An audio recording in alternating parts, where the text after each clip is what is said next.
Phil, you have to unmute yourself.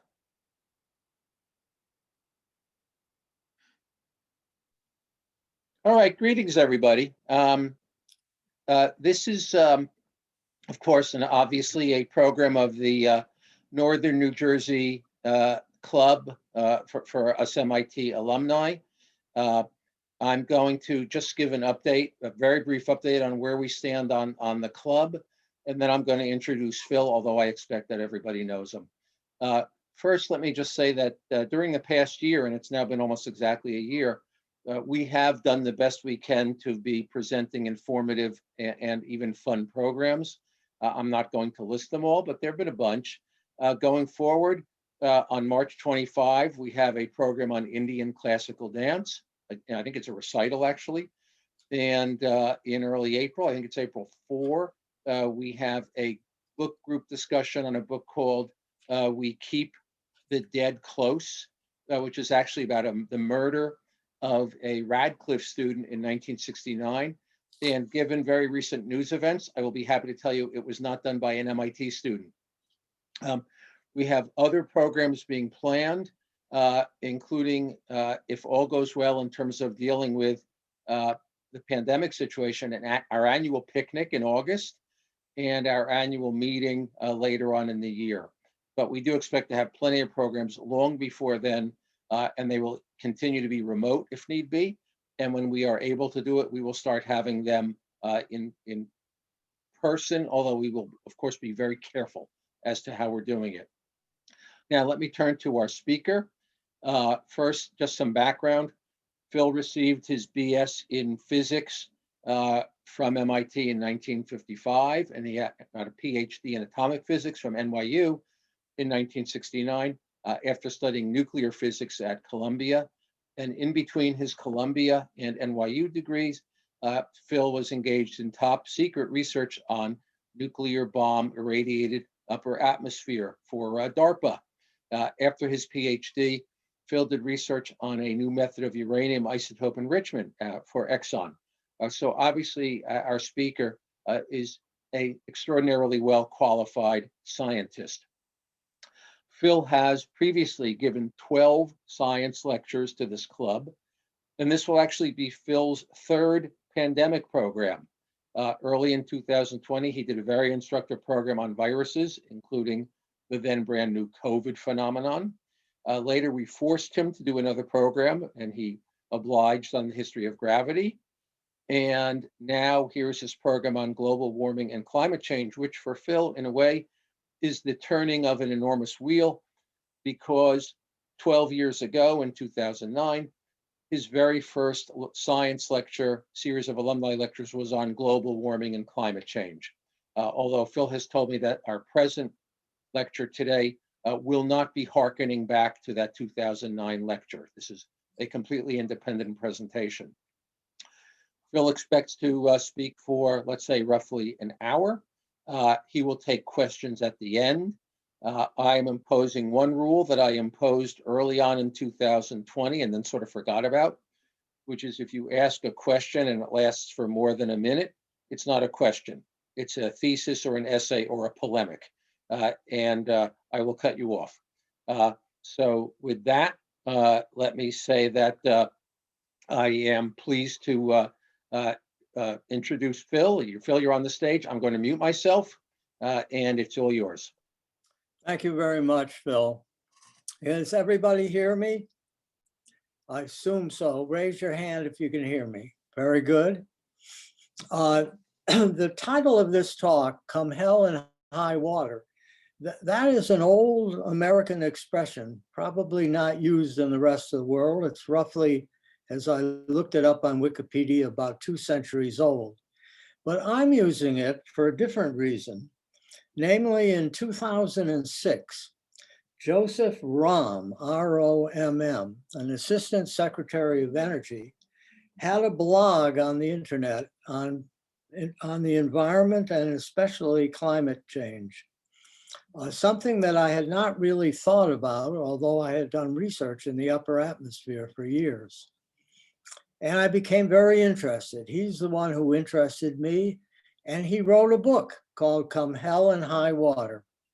And I'm, I'm not really deliberately plagiarizing him, but I thought since it's a common expression and there have been at least 5 books with that title, I thought I could use it for this lecture. And at the bottom, you will see that in 2005, even before Joe Rome wrote his book, Elizabeth Colbert had written a series of articles in the New Yorker magazine, a 3-part series called The Climate of Man. And in it, she made this statement, which I think has been true in 2005, and it's true today in 2021. How on earth is it that we've allowed this to happen? And you notice that I'm using the word crisis under global warming. And I believe that we really do have a crisis. I will tell you how global warming works, what its impacts on our planet and humans will be, and how to stop it. But that's a big question mark, isn't it? So why?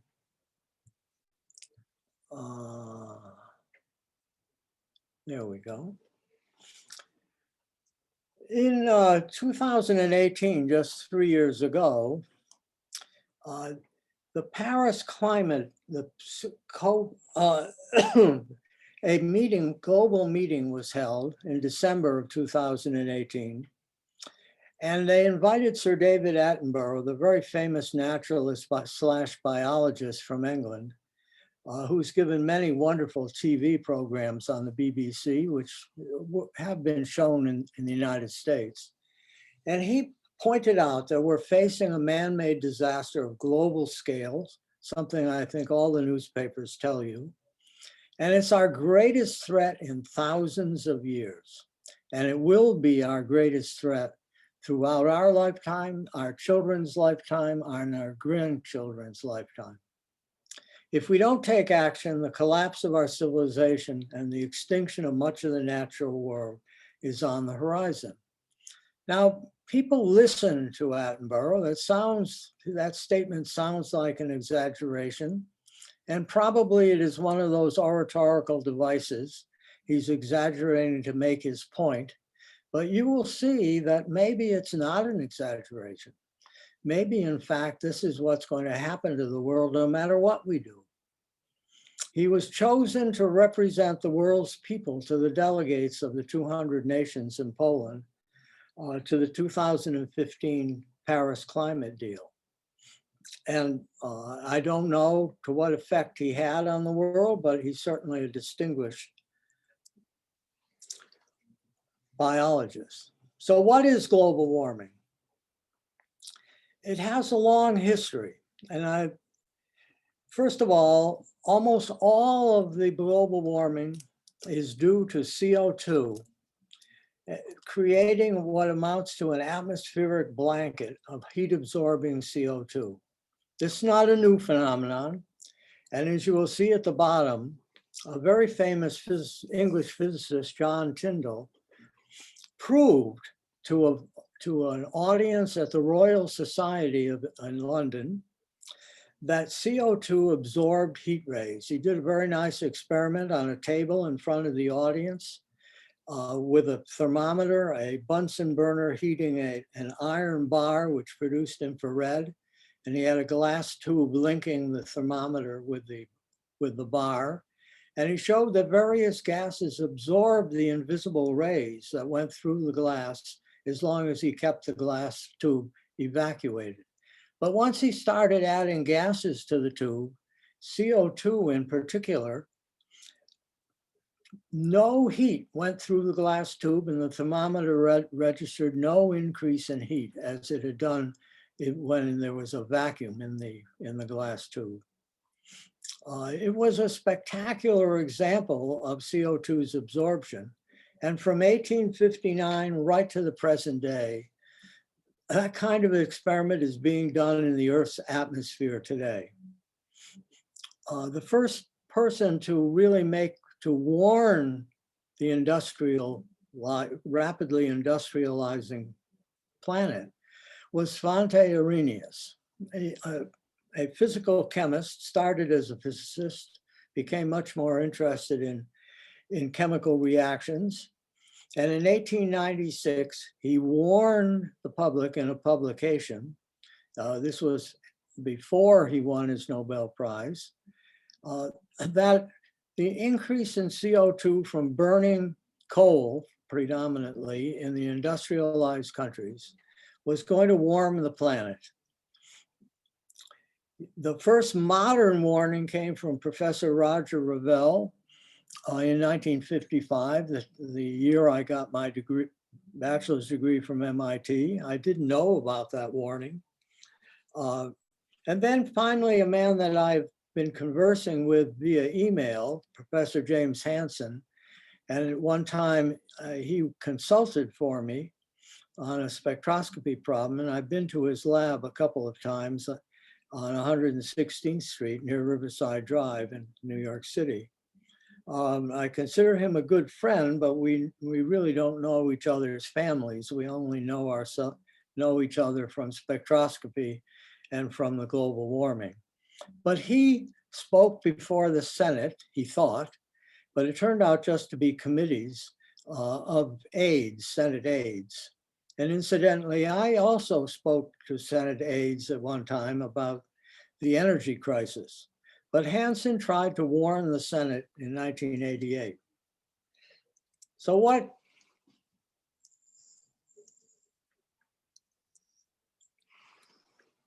I want to show you what has happened in the newspapers and on television today. We have had dramatic storms. And those storms, while not directly resulted from global warming in a way of completely proving it, I will describe to you the fact that those storms really come about because of the enormous heat transfer between the equator and the Arctic. And that heat transfer is slowing down and changing all the wind patterns on the globe. But global warming means that the atmosphere and the ocean are much hotter. There's a lot more energy for conventional meteorological storms to use. Therefore, hurricanes will be much stronger because the ocean water near the surface is quite hot in the Caribbean and in the Southern Atlantic. Even winter storms come about in part because of the jet stream has become quite sluggish due to global warming. And these things have been proven by, well, not exactly proven, but suggested by the enormous global models that I'll talk about later. So what is global warming and why does it happen? Well, the sun produces 343 watts per square meter on the planet as it shines on the planet. That's an average during an entire 24 hours, average over the globe. Some of it gets reflected back into space. 103 watts of it, watts per square meter, gets reflected back. And that leaves 240 watts per meter squared, which lands on the Earth and warms it. It's absorbed by it. You see that quite a bit is reflected, 103 versus 204 absorbed, and that's characteristic of the albedo of the Earth, averaged over the globe. Now, naturally, ice at the Arctic reflects the heat much more, and the big forests in the equatorial regions, both in Africa and South America, in the Amazon region, look quite black to the sun and heavy absorption. The ocean also absorbs quite a bit, high percentage. But if you look at those numbers, you will see that less than 240 watts per meter squared is emitted by the Earth, principally in the infrared region. That is, the Earth is a hot body. We are not like a cold planet like Pluto, way far away in the solar system, which is very cold. We're one of the hot planets warmed up by the sun. We're relatively close to the sun. And so we irradiate infrared. Now, thermodynamics will tell you that we should be at equilibrium. We should be emitting as much radiation as we are absorbing. And under those circumstances, the temperature of the Earth would not change. We'd be in thermodynamic equilibrium.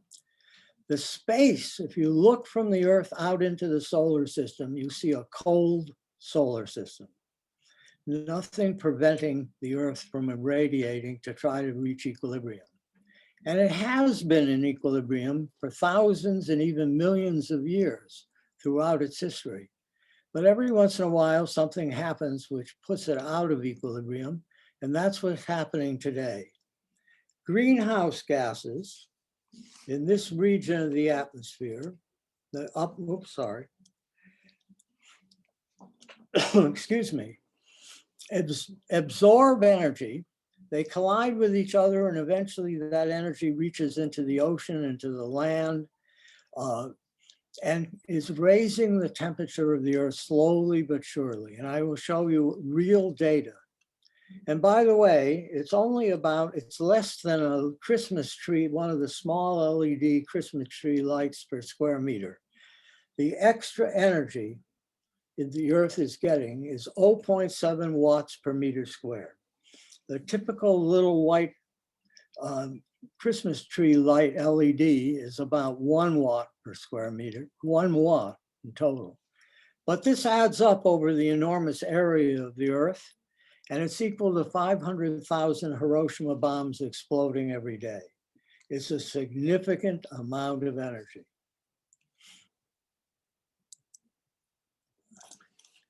And what has happened as a result of that is that the Earth's temperature keeps rising. Now, this graph, I show you the temperature of the Earth's surface, and that includes water as well as land, from 1880 to the present day. Well, in this case, up to 2019, in this particular graph. The red line you see is a running mean, averaged over 132 months. The 12-month running mean is in blue. And there's a best linear fit. From roughly 1970 to the present time, the temperature has been rising linearly. And I show you also a couple of volcanoes, Mount Pinatubo in 91 and El Chiclón in 1984. And you see the temperature goes down below the mean increase. It's not dramatic because our climate, the weather always fluctuates a great deal because weather is complicated.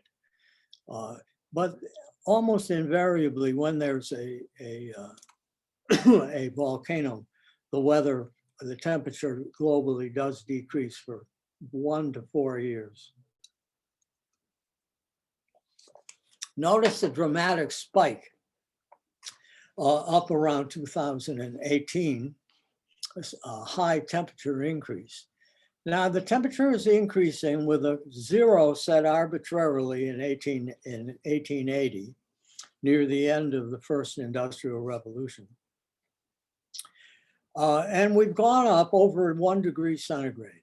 In fact, we're now 1.1 degrees centigrade hotter than the average temperature between 1880 and 1900.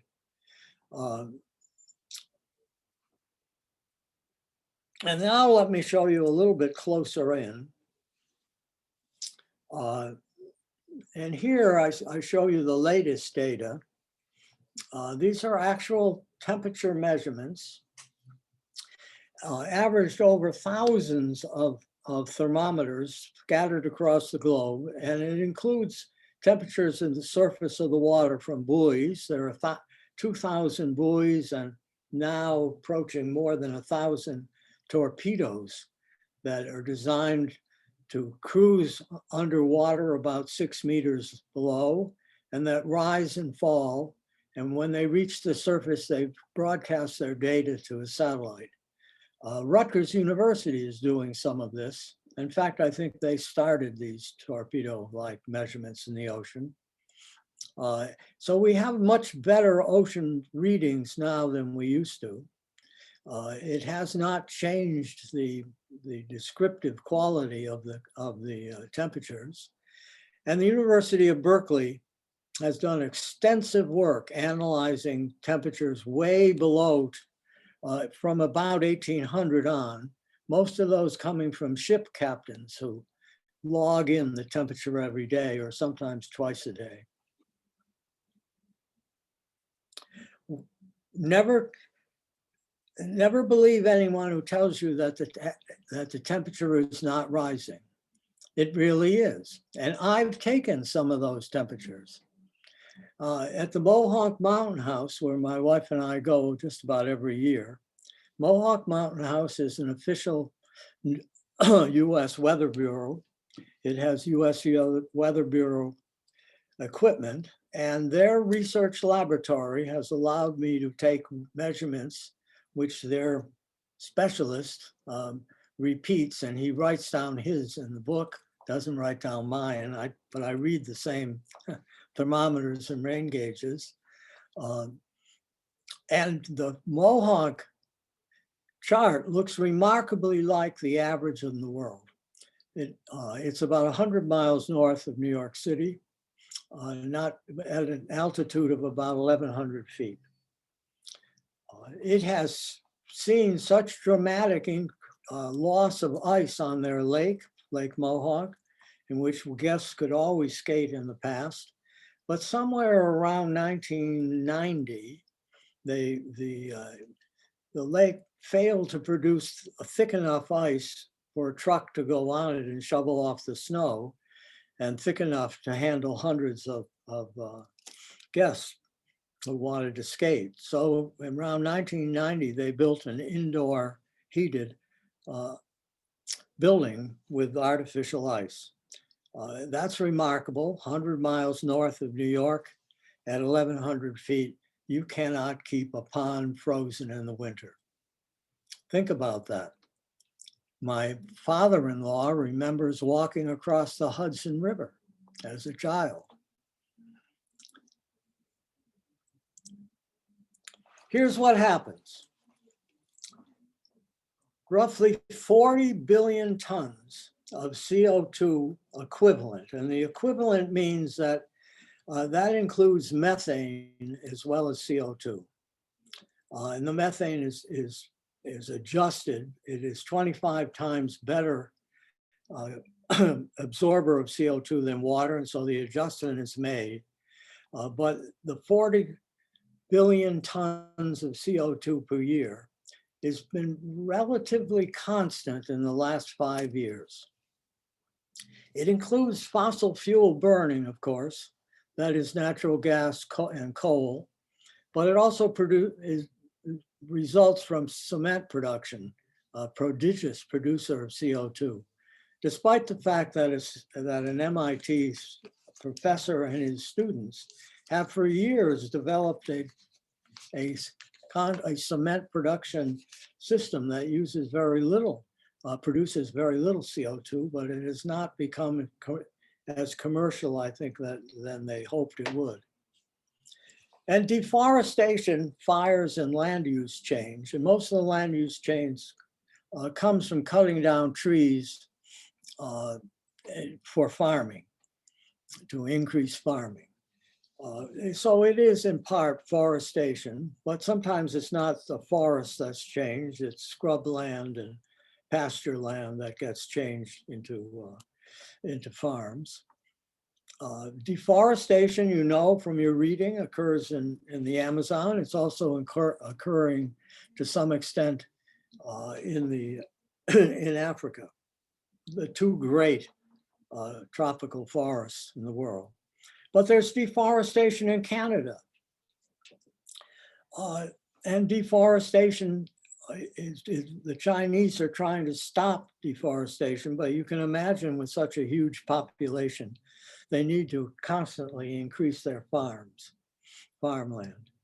Soils and plants absorb CO2 because plants are made of carbon, right? They're carbohydrates. They're made of water and CO2. So when a tree grows or your lawn grows or any plant grows, it sucks CO2 out of the atmosphere. And we'll talk about that later. The ocean absorbs CO2. And our friend Arrhenius, who was one of the warning persons for global warming, developed the equations for the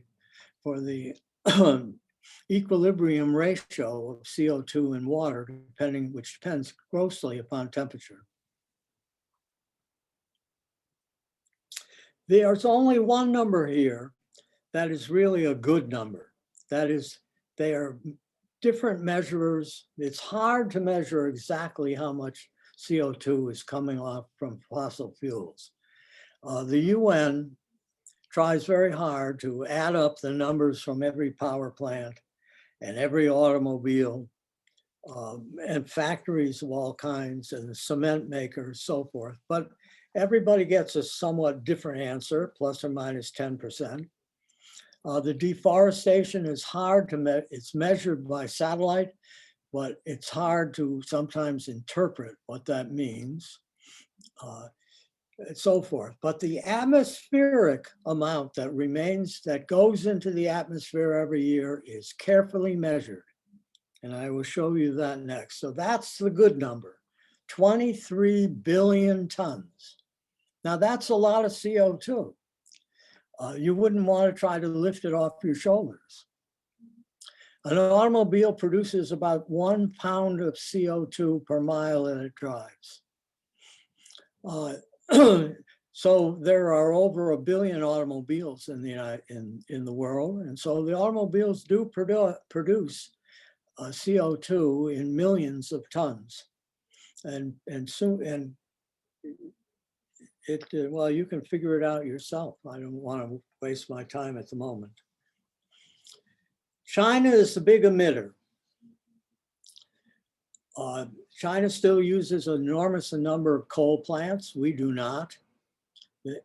And they continue to burn more coal.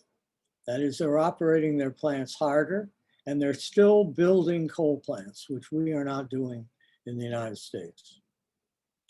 The US produces about 15% of the CO2, and India only 7%. India will increase. It will eventually, it's going to try to keep up with China, and India will, the World Bank is allowing them to build coal plants because they're quick to build, and there is coal available in Australia. Japan and Russia are very small. Japan is heavily nuclear powered. And Japan is very environmentally sensitive. And here's how we know how much CO2 is in the atmosphere. And it's a very interesting story. In 1958, the scientists in the world were rather alarmed about global warming, and their method of measuring the CO2 in the atmosphere was with wet chemistry, a tedious kind of procedure, and it was not terribly accurate. But Keeling, Professor Keeling at Berkeley, and there's Charles Keeling, the man who started it in 1958. His picture is on the left. And his son, who now runs the process, Ralph, is on the right. They're both Professor Keeling actually has died. I'm pretty sure he's died. Now my thesis advisor at NYU, my PhD thesis advisor, gave this laboratory on Mount Kia in Hawaii, it's at 14,000 feet, and they measure the CO2 spectroscopically with the most modern spectroscopic techniques today, different from when Charles Keeling started. He did it spectroscopically, but much cruder than it is today. So here's the actual curve. And the level and the number of parts per million in the atmosphere, and this is in the Northern Hemisphere. The Southern Hemisphere lags the Northern Hemisphere. It does eventually all mix up by many months, and I've forgotten the number of months, but it takes time for the two parts of the atmosphere to completely come to equilibrium. Excuse me. Right now, we're closing in on 420 parts per million. You see that this is roughly 2021. I don't know why PowerPoint is doing that. The red line, which is the actual measurements month by month, and it goes up and down, really has to do with the cycle of deciduous plants. The plant life that's deciduous, and even many of the conifers, they grow during the spring and they produce new leaves.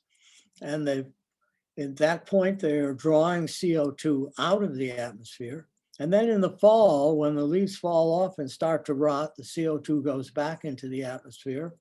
And you see this sinusoidal, it's a roughly 5% variation in the CO2 levels, purely due to plant growth, in the seasonal plant growth and lack of growth. That's how sensitive this look, just simply measuring the CO2 in the atmosphere is. Also observe that this is not a straight line. It is curved up. The amount of CO2 going into the atmosphere is accelerating. Now you may ask the question, and that's because more of it is being produced as we become more industrialized in the world, and we drive more automobiles in the world, and we build more buildings with cement and concrete in the world. Especially China is building at incredible rates. They have 100 cities of over 1 million people in them. And they're very fond of building skyscraper apartments. And they are huge users of concrete and cement. So the CO2 is building up. It is not going down. We were warned back in 1958. We were warned again by Hansen. We are being warned by all the UN meetings and the Paris meetings. We're constantly being warned and told that we have to limit our CO2, but in fact, we're doing the opposite. We're increasing the amount of CO2 being put into the atmosphere. So another question you may ask is, why doesn't the CO2 in the atmosphere disappear? Why does it stay there? Well, it basically has no way of leaving. CO2 is too heavy to escape, to have any kind of an escape velocity of the 17,000 miles an hour required to get out of the atmosphere. Hydrogen can get out, helium can get out, but CO2, oxygen, and nitrogen really can't. So it stays up in the atmosphere. It can't leave by going off into space. It really has only one good way of disappearing, and that's to react with rocks that are not yet carbonates. And that occurs when large amounts of rock that can become carbonates chemically get newly exposed through earthquakes. And when it rains on such a rock, the combination of the water and the CO2 slowly produce carbonates. So fresh carbonate rocks are being made, but unfortunately it takes about 1,000 years to get rid of an appreciable amount of CO2 that way. If we want to get rid of CO2 that way, we're going to have to do it artificially. We're going to have to enhance the process. Otherwise, we're stuck with almost all the CO2 that's in the air. Even if we stopped putting CO2 into the atmosphere, the number would remain 421 for hundreds of years.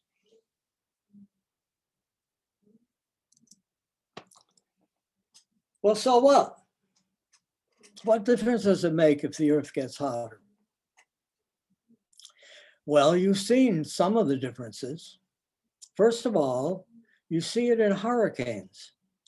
For for roughly 2 decades, the world's meteorologists doubted that the increased heat would change the hurricane situation much. But that's turned out the new models of how hurricanes are made, and it would indicate that there are going to be not necessarily more of them, but they're all going to be more powerful. And already in the last few years, we've seen hurricanes of rank 4 and 5. And in the Pacific, they've even had to add a 6th category, over 150 miles an hour. The warm water in the Caribbean is incredible. It is much, much hotter than it used to be, in many cases by 10 degrees Fahrenheit. That produces enormous amount of heat energy, and that's what the hurricane feeds on. It feeds on the difference in temperature between the high upper atmosphere and the temperature of the water. Deaths will increase through heat waves, droughts, severe storms, forest fires, floods, starvation. Farms are flooded. You remember in Africa 2 years ago, the huge floods came in from the Indian Ocean. It flooded farmlands in Nigeria, and people starved by the hundreds of thousands. We don't pay that much attention to it, unfortunately, but it happens. And it's happening more and more and more. And of course, disease. The West Nile mosquito gets along very nicely in the United States today because winters are not nearly as cold as they used to be. And let me point that out. Warming is uneven on the planet. The Arctic warms up much faster. The high latitudes are warming up much faster than the equatorial regions. This is a natural consequence of the way that that heat is distributed on the Earth through winds and ocean currents. Oceans are rising, so flooding occurs along coasts more and more, and you just have to look at the tides. People keep tide data wonderfully for centuries. And you can see the Atlantic Ocean is rising very fast. Not just because of the rise in temperature of the ocean expands as its temperature goes up, but because glaciers are melting and putting more water into the oceans. Those two problems are more or less equal at the moment. The amount of new water into the oceans is about, that is, the increase in volume is half due to the temperature increase and half that is expansion due to temperature and half due to glaciers melting all over the Earth, particularly in Greenland. But CO2 produces carbonic acid, the oceans acidify, and all shellfish are damaged, especially when they are very young and have very thin shells. It's easy for predators to eat them. The shells protect those kinds of shellfish, but the little ones are not born with heavy shells.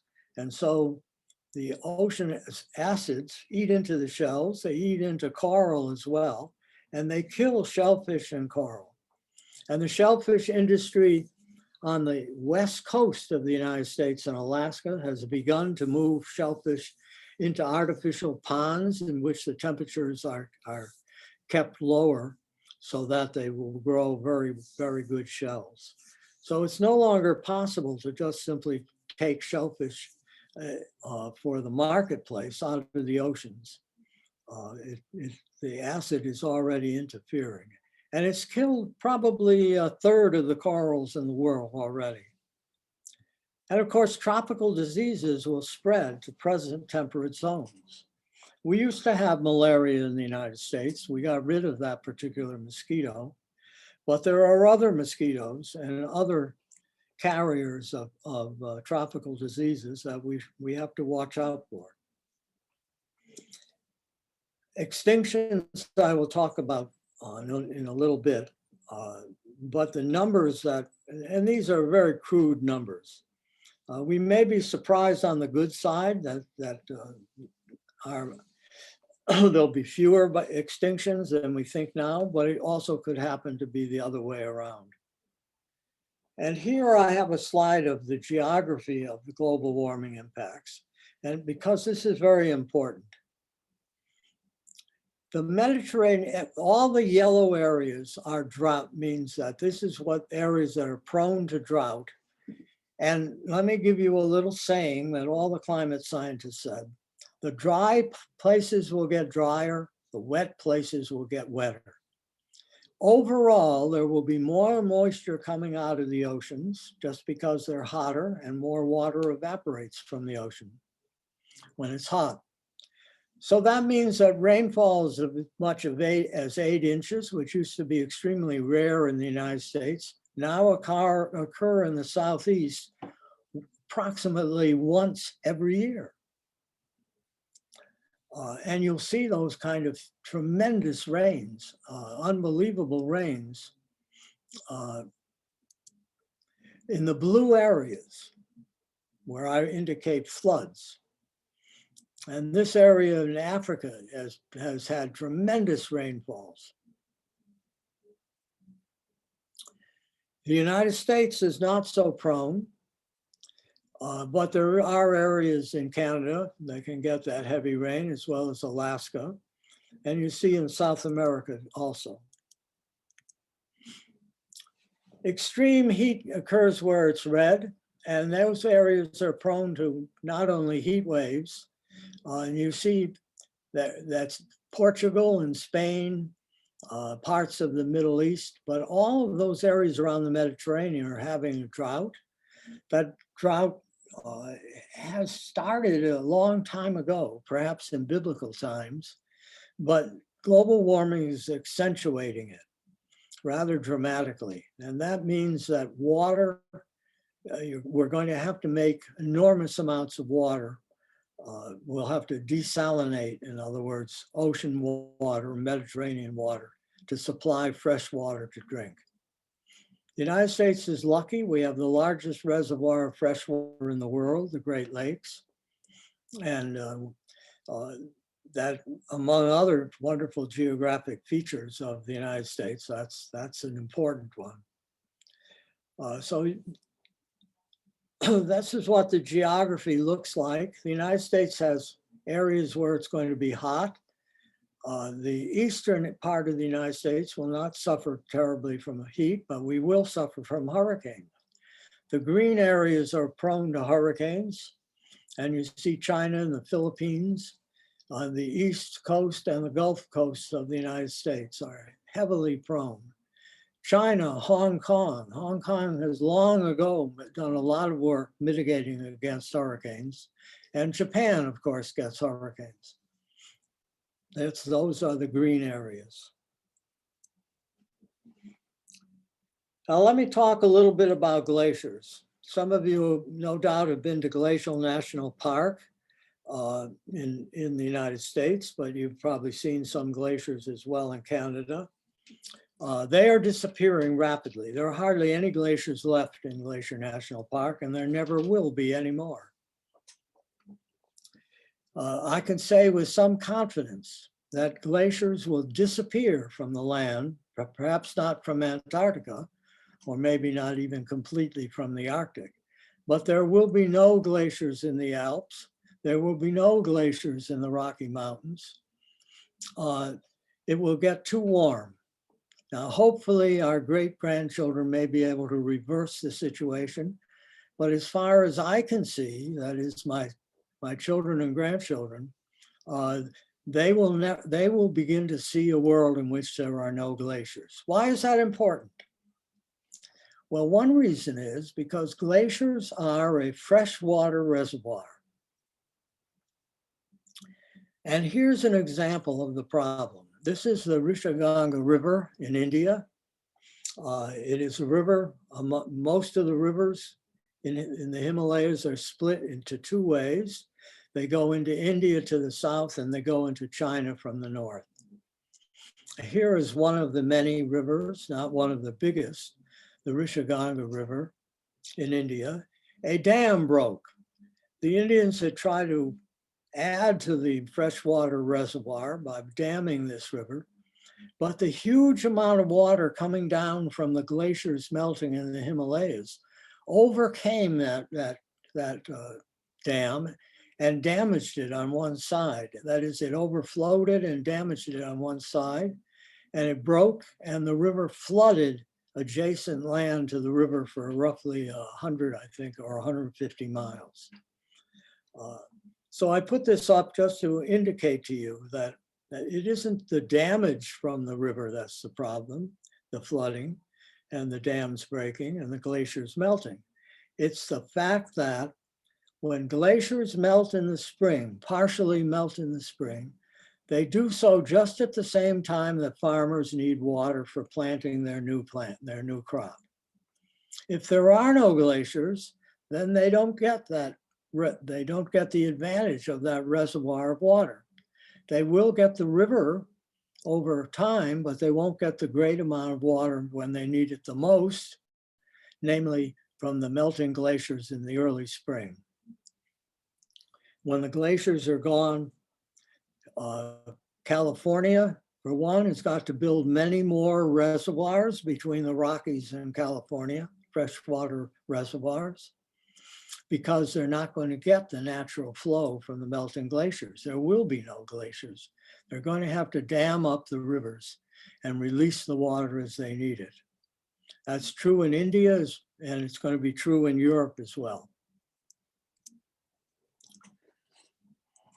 So in 2018, the International Program on Climate Change issued a dire warning. We must now, and that's why I underlined it, drastically reduce CO2 emissions. It is no good now to just casually reduce CO2. We have to get the CO2 down to 350 parts per million by roughly halfway through this century. And we're not even starting to do that. And the dangers are no longer remote and hypothetical. I hope you can remember the enormous hurricanes that struck Louisiana and Texas. I hope you can remember the enormous fires in California and Oregon and Washington. They were also in the Rockies, in New Mexico, and in Canada. Dramatic fires. When a forest has high heat and starts to scorch in the heat and no rains come, it produces tinder everywhere. And lightning can start a fire just like that. It doesn't require a sloppy hiker who throws a match into the wilderness. Lightning strikes in every storm, and lightning lights most of the fires on the earth. Warming of 1.5 degrees centigrade this century is inevitable. We're not able to change that. Then that's the very best case scenario. And that's an increase of another 2.7 degrees Fahrenheit. And when you look upon that and you realize that our local areas cannot sustain skating in the winter. New Providence used to flood part of their park near the wastewater treatment. for skating. My son grew up in New Providence, but that skating is gone. It's been gone for years, just like it's gone naturally on the lake in Mohonk, as I described. Summit used to flood a tennis court. They no longer do it. I mean, you do get freezing, but it disappears in 2 or 3 days. It's hardly worth flooding and then having a little bit of ice and then it melts again. And you got to do it over and over and over again. No one wants to spend the money to do that. So another 2.7 degrees Fahrenheit, which is inevitable, the best case scenario. When you look at the average temperatures in the winter hovering around freezing, you see that we're not going to get anywhere near the amount of freezing temperatures that we used to. It also means even at 1,000 feet, 100 miles north, the gardeners that I talk to every year at Mohonk, and Mohonk has extensive gardens, are now able to plant southern plants. Plants that died in the winter, never could survive winters, now survive. New Jersey has not seen the temperature fall below 10 degrees in over 1 decade. I think it's actually 2 decades. And I have my mother's US gardening guide, which gives the frost zones in the Northeast. And New Jersey has already moved 2 frost zones further south since then. We can grow all kinds of semi-hardy plants now because it never gets fiercely cold in the winter. It obviously goes below freezing, but it never goes below 0. And recently it's not gone below 10 degrees. And it will get worse. I mean, that's a good sign for people who don't like cold weather, but it means that we can't grow, we can't sell maple syrup anymore. Maple trees do not like hot weather. And so Canada now is the big source of maple syrup, and maple trees will slowly disappear. It takes a long time for that to happen, but it will happen. All that means is that nurseries have to use more southern species. It's not serious, but it is an indication of what is happening. It means that beetles, those famous bark beetles that have ruined the Rocky Mountain pine trees, are also ruining New Jersey's pine trees in the pine barrens in South New Jersey. The southern bark beetle has moved into New Jersey, did so about 10 years ago. Now is rather extensive, very hard to get rid of. And they've moved north because their larvae can survive the winters inside the bark of the trees, or at least a sufficient number can survive, that in the springtime they produce a big crop of beetles. The more beetles can produce 10,000 young. One female beetle can produce 10,000 young. So when a few beetles, or 100 more beetles, or 10,000 more beetles survive the winter, just think of how many more beetles there are the following summer. That is going to happen to all of the insects that are trying to survive winters. And beetles are an animal. They need to somehow survive the winter. They have to bury under the ground, into bark, find warm places to live through the winter, or at least a decent fraction of them have to. Now more and more and more. And we're going to be infested with all kinds of insects, many of which carry diseases. So there we have it. There's the problem. And if we allow, I said that 2 degrees is the best possible outcome of what's happening today with our efforts to reduce CO2. But should it double, which is perfectly plausible, and 2 degrees centigrade is 7.2 degrees Fahrenheit. That's an enormous increase in temperature as we measure it in Fahrenheit. And it means these 6 consequences. 280 million more people will lose access to water, and you can read it obviously yourself. 12 million more people will have coastal flooding. There's another word for that, migration. Lots and lots of people will be forced to migrate. And migration in the crowded planet as it is very, very difficult. Just think of the refugee camps from Syria, in Turkey, in Jordan, and all the migrants who have been forced into the European Union for many reasons. Well, there's an additional requirement of migration. If you have coastal flooding, you're just going to have to move. And if New York City doesn't do anything, all of the southern part of New York City will flood by the end of the century, often, not just in Sandy-like storms, but in almost every storm. They're not going to be able to do that. There is a wonderful plan to protect New York City by putting big gates out into the harbor. Have any of you seen the gates in Rotterdam? The Netherlands, who are very, very used to the idea of ocean flooding, have protected their city of Rotterdam. London has protected themselves. They have gates across the Thames. And inevitably, New York City will have to have gates across the harbor and gates between Long Island and Connecticut to protect the city. Otherwise, we're going to have to move a great portion of the city out of Manhattan and Brooklyn.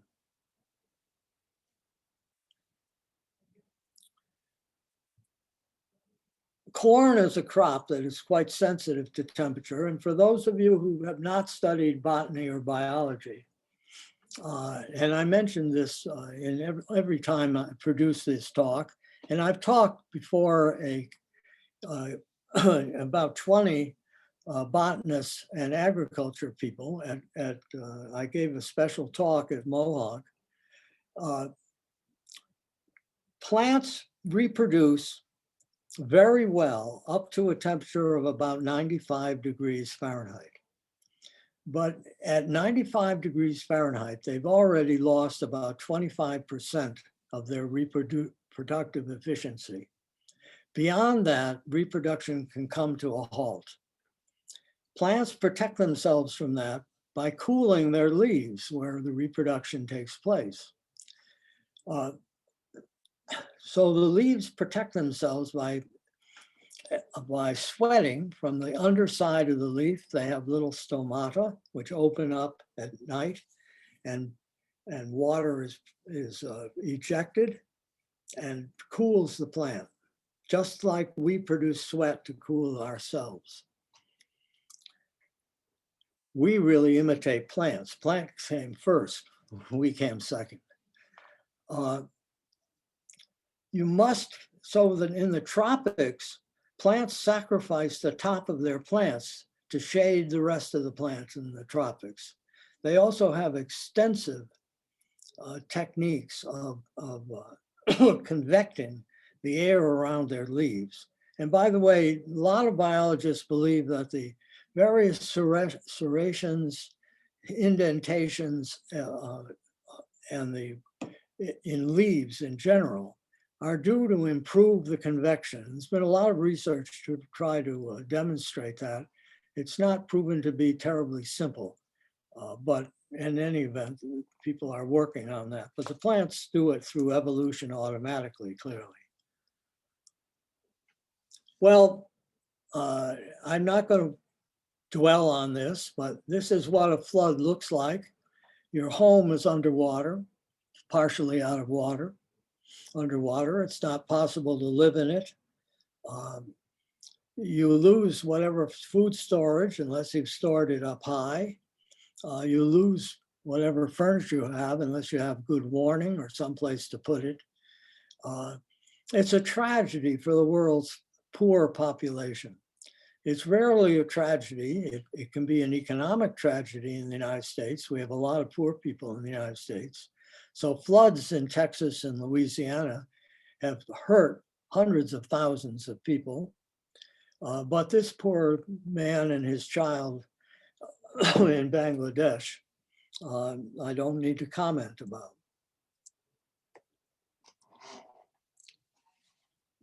So it's worse than you think. You saw that the percentage of CO2 has not been linearly increasing, and it's still increasing non-linearly, despite the fact that we're not at least measurably putting more CO2 in the last 5 years. We put in roughly 40 billion tons every one of those years.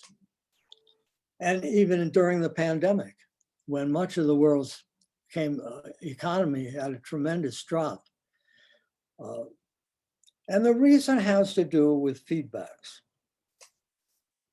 Now, there's one very natural feedback which is taken into account in the numbers that I've shown you so far. And that is that water is a much better global warming molecule than CO2. And as the oceans warm, more water goes into the atmosphere. And so that blanket of greenhouse gases increases automatically as the temperature gets hotter. That's a feedback mechanism. Everything else being equal, even if we didn't put more CO2 in, as the temperature rises, and remember the Earth is out of thermodynamic equilibrium. That means that the Earth is warming up, and even if we stopped everything, the Earth would take roughly 100 years or more to reach temperature equilibrium. So the Earth is going to continue warming no matter what we do. But what we don't want it to do is continue warming at a much more rapid pace. And that's what's happening. As ice and snow in the Arctic and in the glaciers in the Alps and in the Himalayas, it reduces, melting ice and snow reflects light, reflects solar light, but the ground absorbs it. So is Greenland more ground all around the coast of Greenland is exposed because of the melting glaciers? More heat comes into the Earth. That means more melting, which means in turn more heat coming into the Earth, etc. That is a feedback mechanism which is operating today and is one of the causes of that nonlinear increase in CO2 and in temperature. The tundra and permafrost, which circles the Earth in the Arctic, in Canada and Siberia, contains roughly twice as much CO2 and methane than is in the atmosphere today. As the tundra melts, it releases that methane and CO2. And Siberian scientists observe the bubbling in lakes and melted ponds throughout Siberia. And they've measured that it is indeed mostly methane.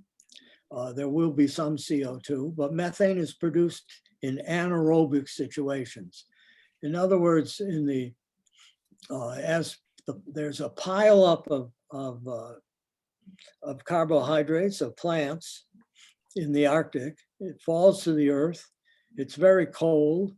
It gradually gets buried by more and more, but it doesn't rot easily because bacteria and the various little animals are not in great abundance in the very low temperatures. And so the only way it can be eliminated is through the production of methane. That is, instead of producing CO2, it produces CH4.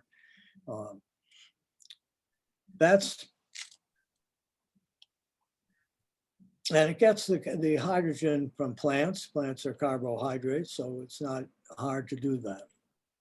Now let's see where we are. Yes. Those are the three big feedback mechanisms, but they discover many minor feedback mechanisms. One which may not be so minor, it occurs off the coast of Japan. Excuse me, big methane precipitates underwater off the coast of Japan could in principle melt. No one has seen that happen yet, but there are worries about it.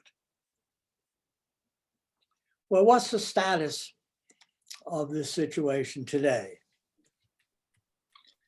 The world knows that the UN has warned every country in the world, and 200 belong to the organizations and signed into the Paris Agreement, except for the United States, because President Trump would not do it, but Biden has. But nothing much has happened. And the public and its politicians are mostly to blame for that. Because what scientists know and are concerned about, the public doesn't really, and the media that feeds the public information, doesn't really understand it. And as a result, we have what I consider a planetary emergency. There's lots of warming in the pipeline, and there's enormous climate inertia. The water, the ocean water, does not lose its heat overnight. It is 70% of the Earth's surface, and it averages 2 miles in thickness, depth, if you will. It's an enormous heat capacity, a fantastic heat capacity. And it is hot. It's too hot for the present. It's hotter than the present equilibrium temperature we would like. And so as it gradually puts its energy back into the air, the air is going to warm up. And if there's any tipping point, that is, if any one of the feedback mechanisms begin to work rapidly, we will lose all control over the climate. It'll just keep getting hotter and hotter, and we've had it, so to speak.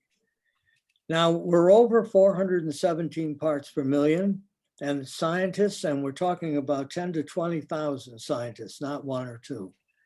There are 10 to 20,000 scientists working, roughly 10,000 on the fundamentals, and another 10,000 in periphery areas. They all agree that we'd be safe at 350 parts per million. But the present trend is that we're going to get to 450 parts per million by 2037. And that's not long from a grandchild's point of view.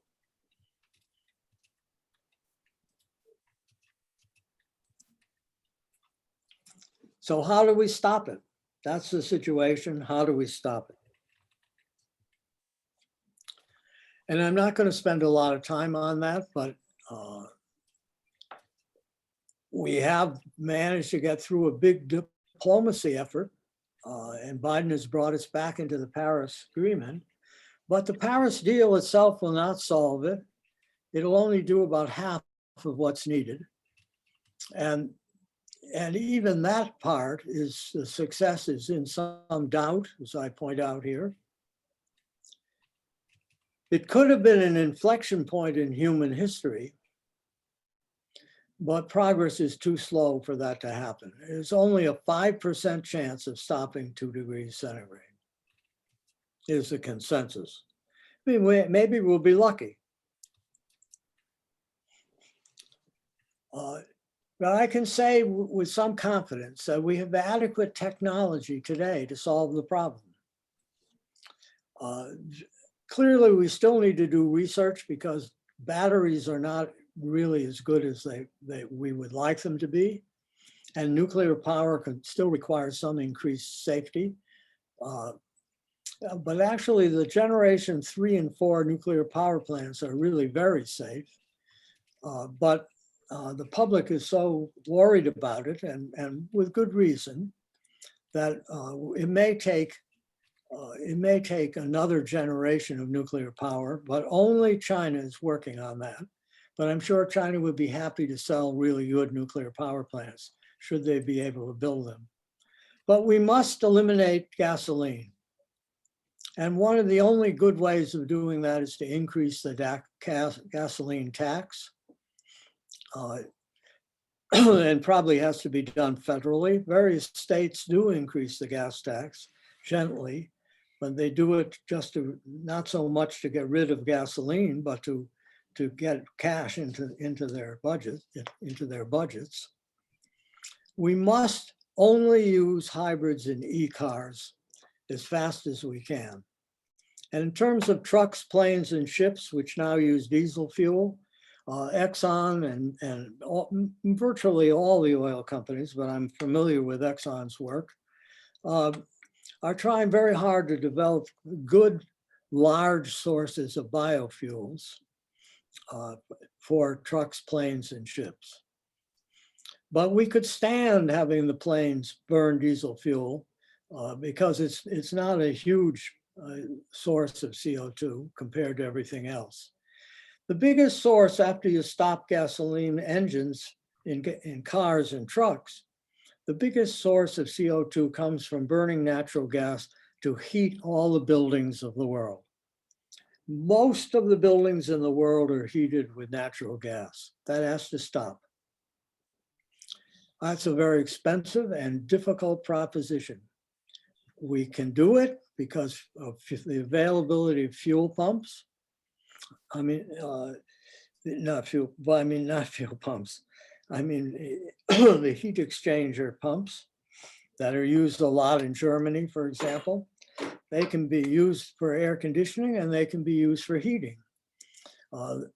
In Summit, we have a couple of houses in Summit that circulate water about 6 feet below the surface, and with not an enormous amount of efficiency, is able to provide heat from that water and get rid of the cold out into the open. That can heat a house, and it's worked very well, as I say, in Germany, but that's going to have to be done more and more. We're going to have to electrically power our houses, both for heating, cooling, and lighting, etc. We've got to build solar plants and put solar panels on roofs everywhere. And we're going to have to extensively use wind power offshore, like Britain has huge plans to ring their island with wind power. And that will power virtually all of England by wind power in about 20 years. It can be done. But getting rid of the CO2 from the air is a different story. If we want to get the 420 parts per million in the atmosphere down to 350, we're going to have to work very hard. We're going to have to extract CO2 from the atmosphere. Remember, it's only in parts per million, hundreds of parts per million, very dilute. That makes it very expensive to capture, $90 to $200 per metric ton. A metric ton is only about 10% bigger than an American ton. We need to build up soil carbon in farm soils with extensive compost use and conservation tillage. It's being done on many farms in the United States in particular, and small farms throughout Europe. It is not expensive. It just requires doing it. It's a change in procedure, but it certainly can be done, and that the ground will absorb a lot more CO2 that way. But the forests are a problem.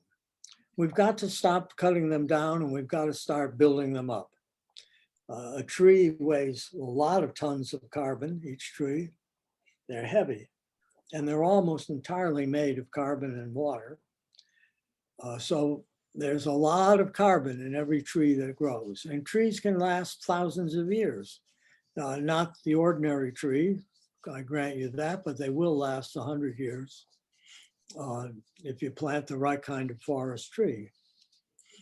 The big pine trees do well, they last a long time. And that will reduce the amount of CO2 in the air. But it will take 100 years to reduce an appreciable amount because there are, think of that, there are more than 3,000 gigatons of CO2 in the atmosphere. There's a lot of it, even if it's only in 420 parts per million. And it's possible to speed up natural CO2 mineralization, which I hinted at. That's the natural way, but it can be speeded up. And I'll skip that. I'm ready for questions.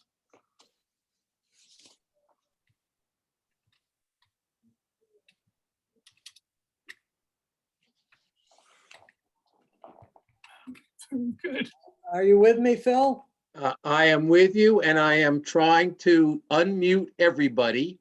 I figure we can almost do a free-for-all, but I have to just start now clicking on people, and I'm going to ask everyone if they want to unmute themselves.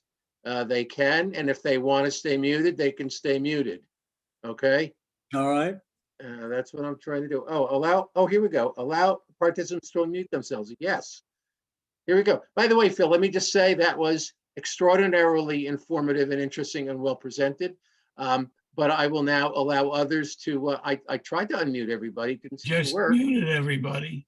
Well, that was foolish of me. All right, hang on, sorry. Let's try again.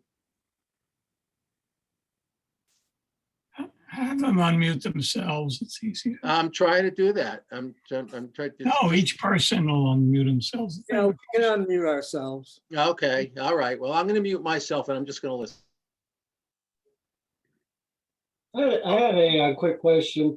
You were talking about a phenomenal amount of energy coming to the Earth from the sun, 340 watts Per square meter, yeah. per square meter, which sounds mind-boggling. And with 103, I think it was, getting reflected, the other 240 of that, I didn't quite get what happens to it. A lot of it gets bled off by ultraviolet radiation. Is that what you said? No, the 240 heats the Earth. It has an average temperature of on the order of, I don't know, about 40 degrees, something like that, Fahrenheit. And that radiates in the infrared almost exclusively. Infrared, I was thinking. Yeah, so the Earth radiates in the infrared. And it's the infrared that gets trapped by the water vapor, by the CO2, and by the methane. I sometimes show a spectroscopic absorption picture of the atmosphere, and it is looked at by our satellites today with great accuracy. And so I have a data, but I'd have to search for it in my 100 slides, and I'd rather not. There was a, but it was like most of it gets bled off, and there was 0.7 watts left. That's the amount of heat that is not in equilibrium. That's more heat than the Earth is presently irradiating. Right, so the world is getting rid of 103 or so by reflecting, and almost 240 something by radiation, and then about 0.7 is left over. Is that correct? Yes. Now, if you look at the other planets, and we do that, we've sent rockets to all our planets, and we've measured their temperature. And those that have had even a very faint atmosphere like Mars, well, it isn't so faint, but we've measured their atmosphere, and we've looked at their absorption spectra from the spectrometers that are sent by rockets. And the Earth is comfortably warm for life. And we're probably the only planet with life, or it may be the only planet that's ever had life, but that we can't be sure. And we're going to try to find out from Mars by digging in the soil. Mm-hmm. It's conceivable that Mars was much warmer at one time. But Mars is farther away from the Earth than the sun. I mean, farther away from the sun than the Earth. So its average temperature is very cold, extremely cold, too cold for a human to stay out in it without a very well insulated and heated suit. Mars is not the kind of planet because it's so cold. It's just too far away from the Earth, even though it's the next planet in line. Venus and Mercury, who are closer to the sun than we are quite hot.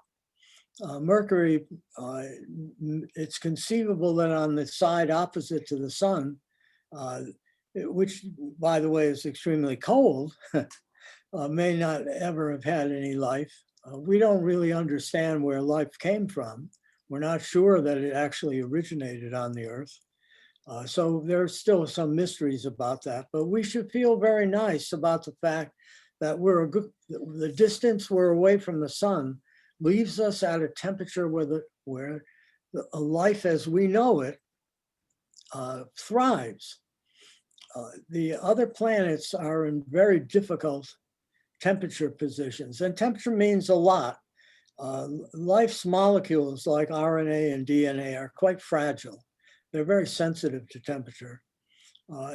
It's possible, I suppose, to produce life with much more robust chemistry than the ones that happened on the Earth.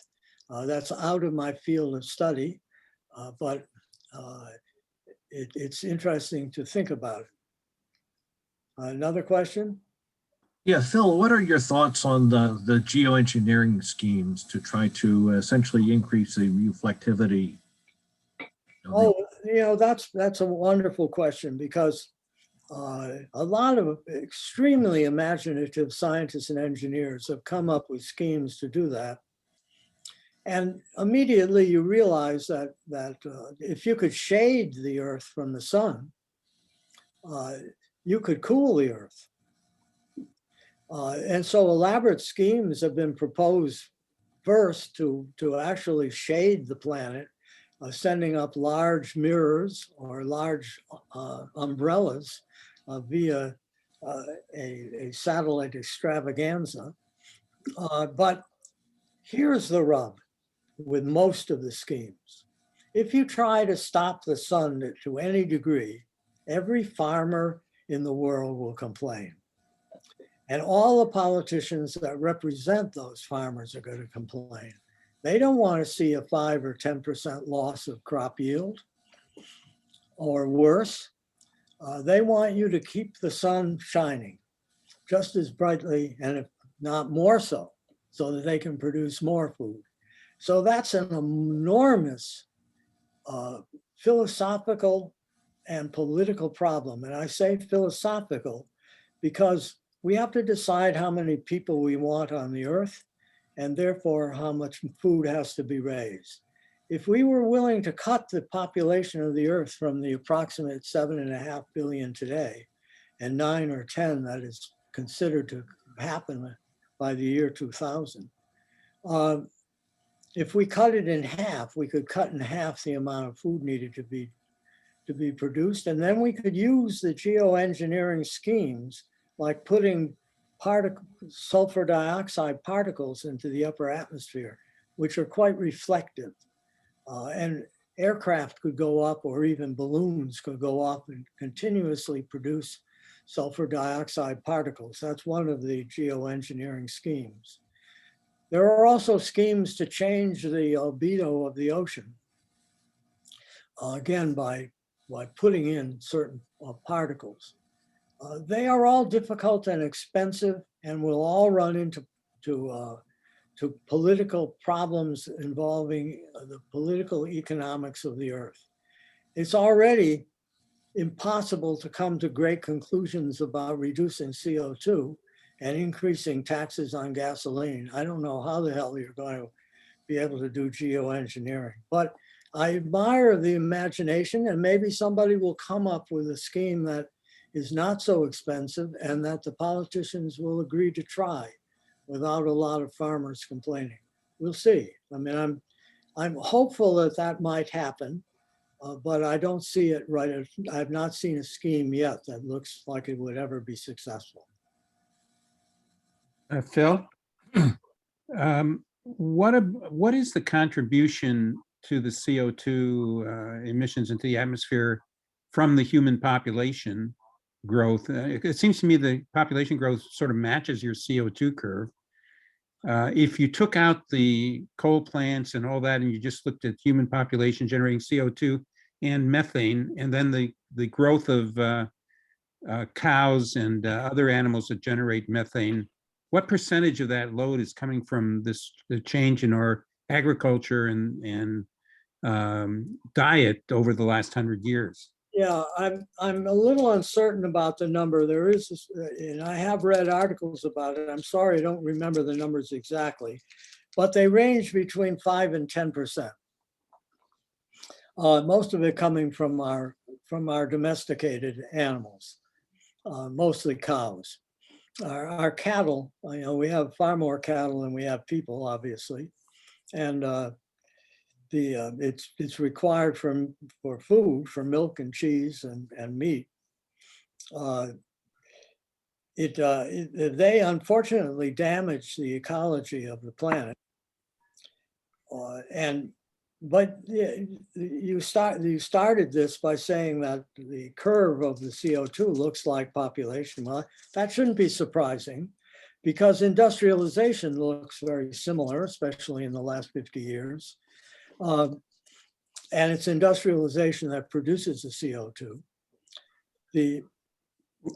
So we are constantly industrializing as the population increases, because we must produce more of everything. And the world is buying automobiles even faster than the population is expanding. So that's another problem. Roughly 25% of the CO2 is produced by automobiles. And we're making them faster than the population is growing. Just think about China. At one point they had almost no automobiles. Now they're approaching 1 billion automobiles, roughly equal to their population. But that includes light trucks as well as, as well as cars and taxis, etc. Yes, it's not surprising that that's happening. And we could solve the problem by reducing our population dramatically. That runs into all kinds of problems that I'm not going to it's pointless for us to try to discuss it. It's involved in the powerful religions in the world.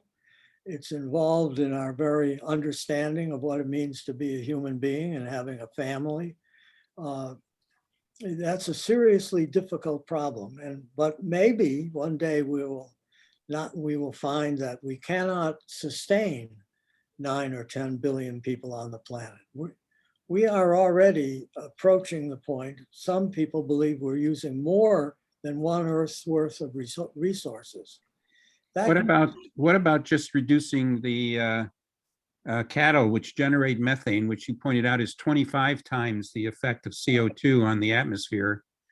What is the total methane load coming from our cattle industry and other husbandry type industries? Well, I don't eat red meat. And there are millions of people in the United States who do not eat red meat. And I don't eat red meat for 2 reasons. One is that I have a heart problem, and my doctor feels that it's a bad idea to eat red meat under my circumstances. But I had stopped eating red meat for ecological reasons long ago. If we eliminated red meat, we might have difficulty in some parts of the world getting enough protein. And that introduces the idea that fish are disappearing rapidly in the world. And fish sustain the protein needs of billions of people in Southeast Asia. The Japanese, the Indonesians, the Thai, the Vietnamese, the Filipinos. The Americans. Just think about the number of people that are sustained on seafood in the Southeast Asia. So yes, we could and should reduce our meat consumption and reduce the need for cattle. Absolutely. But you don't know what the methane load is from all that. Well, I would guess it's 5 to 10% of the greenhouse gases. I will have to look that up. Thank you for bringing up the question. I'll try to get better answers. So Phil, I'm really concerned about your statement about natural gas. We've been moving away from oil into natural gas because everybody felt the oil was polluting the atmosphere. Well, yeah. Now you're saying natural gas is It's a pollutant as well. How do you get rid of natural gas? Do we have to go all at nuclear? To get rid of natural gas, we will have to go all solar and wind with some amount of nuclear power as the base load in bad weather.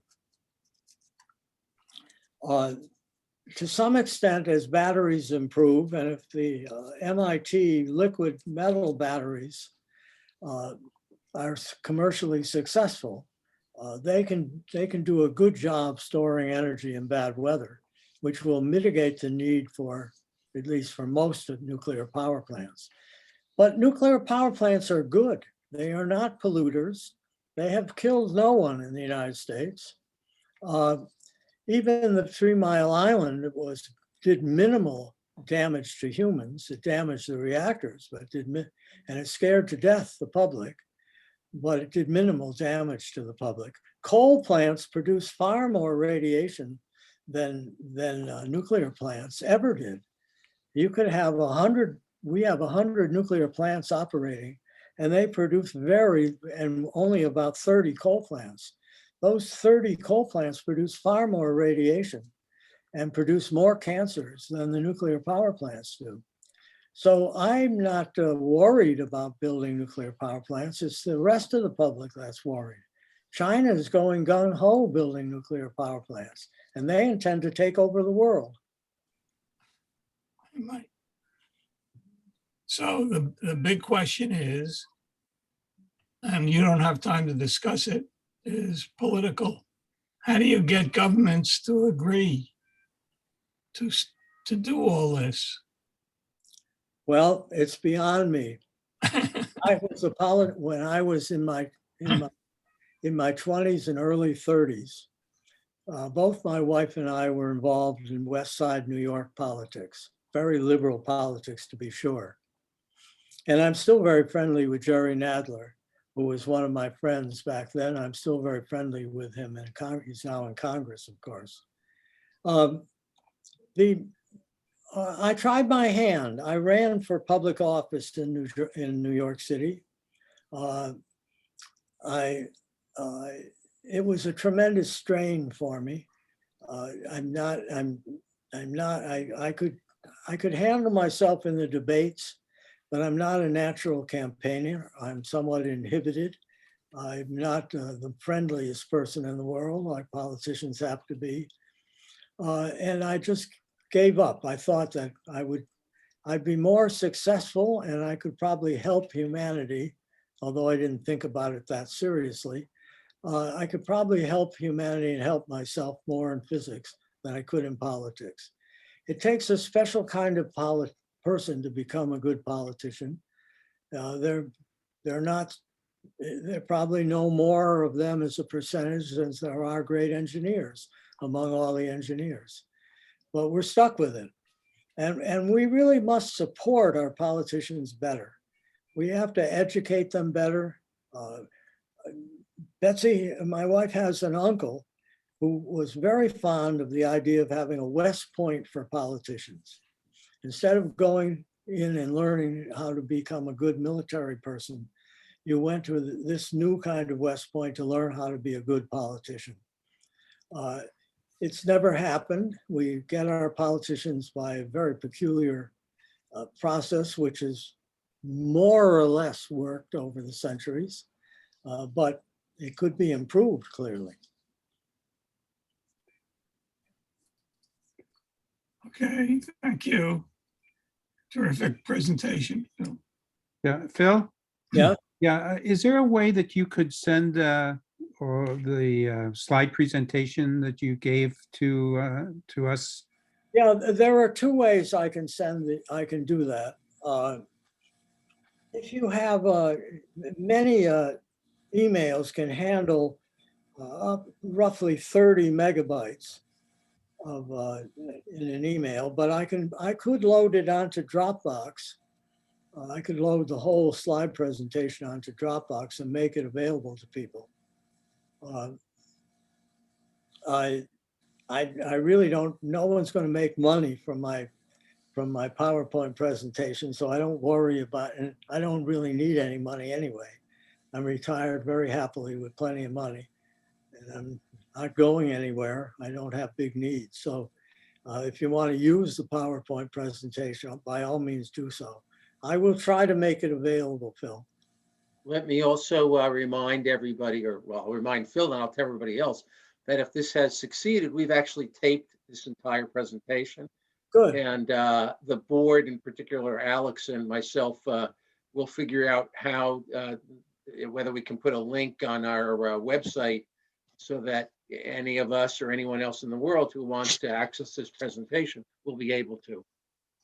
Yeah, so that under those circumstances, what I suggest is those of you that would like the actual slides, send me an email, and I can break it up into roughly 3 parts, and you'll get 3 emails with 1/3 each of the PowerPoint presentation. What's So your, if you- what's your email address? It's EAND, D as in David, P as in Philip, Eisner, EISNER, at verizon.net. So it's E, that stands for Elizabeth, and P, that stands for me, Philip, Eisner at verizon.net.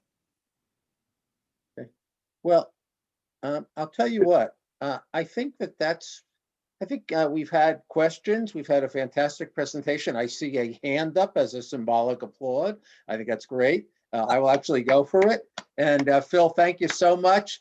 And let me tell everyone that this is not the last time we will be drafting Phil to make a presentation. And Phil, I assure you of that, I promise.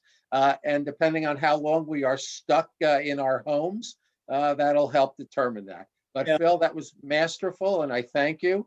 And I am going to end the meeting.